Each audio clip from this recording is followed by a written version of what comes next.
পদ্মা নদীতে দিয়ে 2টা চুবনি দিয়ে উঠাই নেওয়া উচিত, একটু পদ্মা নদীতে 2টা চুবনি দিয়ে সেতুতে তুলে দেওয়া উচিত। 2 বছর আগে ডক্টর ইউনূসকে পদ্মায় চুবাতে চেয়েছিলেন শেখ হাসিনা। তিনি ডক্টর ইউনূসকে একাধিকবার সুদখোর ও চোষা বলেছেন। ছাত্রলীগের নেতারা বলতেন ইউনূসের নোবেল পদক কেড়ে নিতে হবে। কিন্তু ডক্টর ইউনূসকে নিয়ে আওয়ামী লীগ কেন এমন করে? জানলে হয়তো অবাক হবেন, শেখ হাসিনা যখন প্রথমবার প্রধানমন্ত্রী হন তখন ডক্টর ইউনূসের ব্যাপারে তিনি কঠোর ছিলেন না। 1997 সালের ফেব্রুয়ারিতে শেখ হাসিনা বলেছিলেন, আমরা প্রফেসর মোহাম্মদ ইউনূস এবং তার গড়া গ্রামীণ ব্যাংকের অসাধারণ কার্যক্রমে গর্বিত।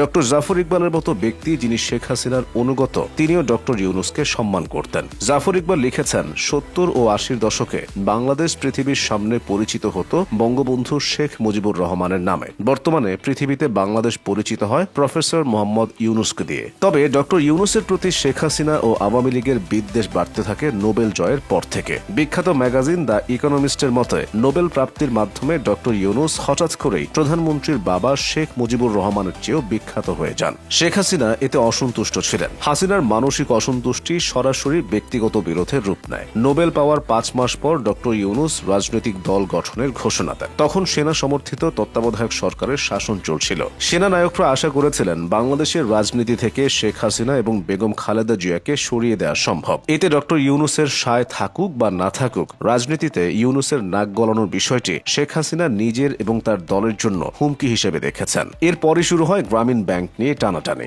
বাংলাদেশ ব্যাংক দাবি করে বসে 1999 সাল থেকে ডক্টর ইউনূস অবৈধভাবে গ্রামীণ ব্যাংকের ব্যবস্থাপনা পরিচালক তথা এমডির পদ দখল করে আছেন। তাই ডক্টর ইউনূসকে তারই প্রতিষ্ঠিত ব্যাংকের এমডি পদ থেকে সরানো হয়। ওই সময় মার্কিন পররাষ্ট্রমন্ত্রী একাধিকবার শেখ হাসিনাকে ফোন করেন, ডক্টর ইউনূসের ব্যাপারে কথা বলেন শেখ হাসিনার সঙ্গে। তবে হিলারি পাত্তা পাননি। শেখ হাসিনা নিজের পথেই হেঁটেছেন। শুধু হিলারি নন, বিশ্বের অনেক প্রভাবশালী নেতা মন্ত্রী ডক্টর ইউনূসের পক্ষে দাঁড়ান। তারা সরাসরি ডক্টর ইউনূসের বিষয়টি সম্মানজনক নিষ্পত্তি চান, কিন্তু কোনো লাভ হয়নি। ইউনূসকে গ্রামীণ ব্যাংকের এমডি পদ থেকে অসৌজন্যমূলকভাবে সরিয়ে দেওয়া হয়। তবে শেখ হাসিনার দাবি, তারা ডক্টর ইউনূসকে গ্রামীণ ব্যাংকের উপদেষ্টা হওয়ার প্রস্তাব দিয়েছিলেন, কিন্তু ডক্টর ইউনূস নাকি এমডি পদেই থাকতে চেয়েছিলেন। ডক্টর ইউনূসের বয়সে কুলায় না বলেই তাকে এমডি পদে থাকতে দেওয়া হয়নি। এরপর শেখ হাসিনা আরও দাবি করেন, ডক্টর ইউনূসের কারণে বিশ্ব ব্যাংক পদ্মা সেতুর অর্থায়ন বন্ধ করেছে। শেখ হাসিনার দাবি, এমডি পদ হারিয়ে ডক্টর ইউনূস তার আন্তর্জাতিক প্রভাব খাটিয়েছেন। হিলারি ক্লিন্টন নাকি শেখ হাসিনাকে ফোন করে বলেন